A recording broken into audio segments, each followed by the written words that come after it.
What would you do if people all across the country wanted to smash your face in? Today on History, for people quarantining because of the virus yokai, I bring you the Genpei War. It was the civil war in the Heian period that kicked off the age of samurai rule in Japan. Nothing like a good old war to end the era of peace. It was a fight for independence for the Kanto region, a region of misfit warriors and troublemakers whose hobby was to once in a while drive thorns into the side of the capital. The Genpei War is often said to be a war between the seafaring Taira in the west and the horse-riding Minamoto to the east. And I'm here to tell you that that's wrong.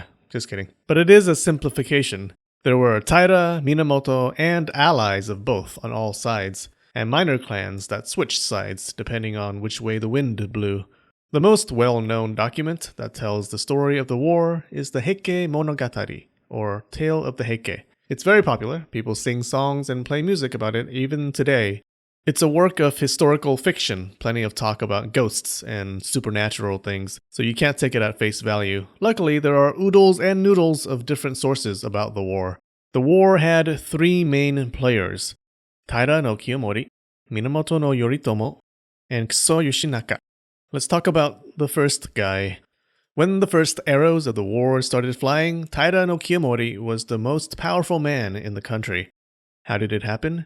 There was a conflict 20 years before called the Heiji Rebellion, where Kiyomori rescued the Emperor Nijo and retired Emperor Go-Shirakawa from the hands of the Minamoto. The emperor's kidnapper, Minamoto no Yoshitomo, died in the war, but in a show of mercy, the victor, Kiyomori, did not kill his young sons. He only exiled them. Three of the sons would be important to our story later: Yoritomo, Noriyori, and samurai baby Yoshitsune. To many of the civilized, effeminate nobles in court, the Heiji Rebellion was like when you were at Disneyland and saw Mickey take off his head, and he turned out to be a guy with one eye, two teeth, and 3 arrest warrants. Their world was shattered. The rebellion destroyed palaces, killed noblemen, noblewomen suffered all kinds of abuse, and soldiers displayed heads in public, like takoyaki in blood sauce. The ruling aristocracy was shook, and probably hesitant to challenge Kiyomori, a member of the warrior class. After he swept the Minamoto out of the way in the Heiji Rebellion, Kiyomori's Taira clan became the top warrior clan. Taira stock was soaring, like the Dow before a certain pandemic hit. Now this guy, Kiyomori, if he took one of those tests to see which Game of Thrones character he was, he would have gotten Tywin Lannister, smart and ruthless.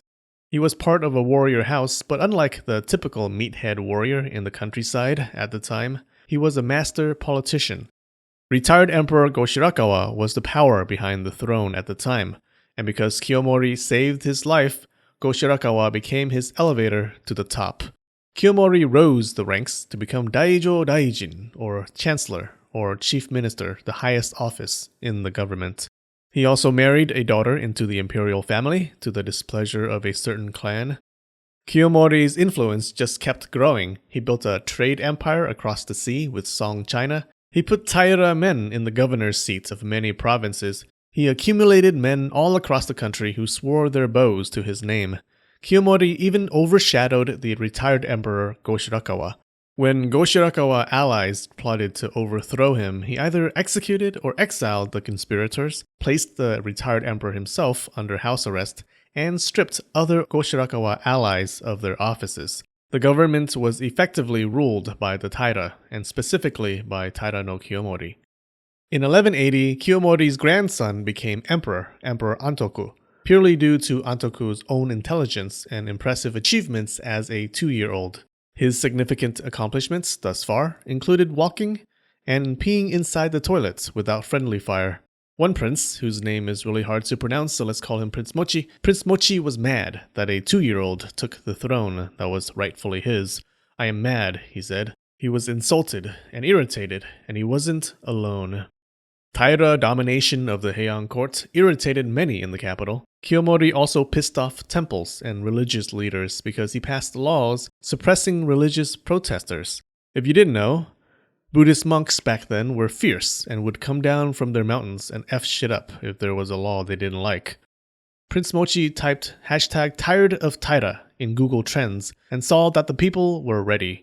He put out a call to arms for people across the country to rise up against Taira tyranny. A Minamoto no Yorimasa answered the call first. These two opened the first chapter of the Genpei War and closed the last chapter of their lives because they would die pretty quickly. In the grand opening, the Battle of Uji in 1180, their rebel army fled across the Uji River and destroyed the bridge behind them. The Taira army saw the broken bridge and said, "That's cute," and crossed the river on their horses anyways and smashed the other side, and not in the good way. Prince Mochi ran but was captured and killed. Minamoto no Yorimasa committed ritual suicide, the second recorded instance of seppuku. The first instance happened 10 years ago, and Minamoto no Tametomo held that honor. It was written later that a loyal follower of Yorimasa cut off his lord's head, tied it to a stone, and threw it in the river so that the head wouldn't fall into enemy hands, because ew. The Taira crushed the first of the rebels, but the floodgates were opened, and the haters poured out. Remember the 3 brothers that Kiyomori spared 20 years ago? Well, now they were older, they were bolder, and they had broad shoulders. I don't know. Minamoto no Yoritomo, the second important person in our story, assumed leadership of the Minamoto clan and raised his own banner of rebellion. His younger brothers backed him, Noriyori and Yoshitsune. Yoshitsune here actually became a legendary samurai. They wrote a bunch of stories about him. Maybe I'll retell some of them. Would you like that? Huh? Would ya? Independently from Yoritomo, his cousin, Kiso Yoshinaka, also raised his hand and said, "I want to revolt too." He was also a Minamoto. He just decided to change his surname to Kiso after the place he was raised, the Kiso Mountains. We'll call him Lord Kiso to make it easier to remember. According to the history books, Kiyomori saw what happened and said, "Well, that sucks. Now I have to deal with both of these guys. Oh my god!" Because at that very moment, all across the country, warriors rose up independently against Taira rule. The brewing Taira hate was now coming to the surface. Turns out the Taira made a lot of enemies in the provinces. They were governors of many provinces, maybe almost half of them. The governors stayed in the capital and sucked tax revenue from the provinces into Taira coffers. Warriors in the provinces thought that was mighty rude. Kiyomori also imported cash from the Song Chinese, causing massive inflation. People were just itching to overthrow the Taira. The Minamoto were just lucky to be in a position to scratch their itch. Most of these warriors joined either Lord Kiso or Yoritomo. The 3 sides were locked and loaded. Oh, it's on, motherfuckers. Hold on to your beanbag chair. Hit the notification bell. It's about to get real. Alright, today's quiz question is this. What does a kitsune need to put on its head to shapeshift? Winner gets one of these things. I'll choose a winner in 24 hours. Good luck. The new patrons this week are Claudia Gonzalez, Oda1444, and Sean Williams. Thanks so much, you guys. Alright, stay safe, don't get sick. Much love, and spread the knowledge.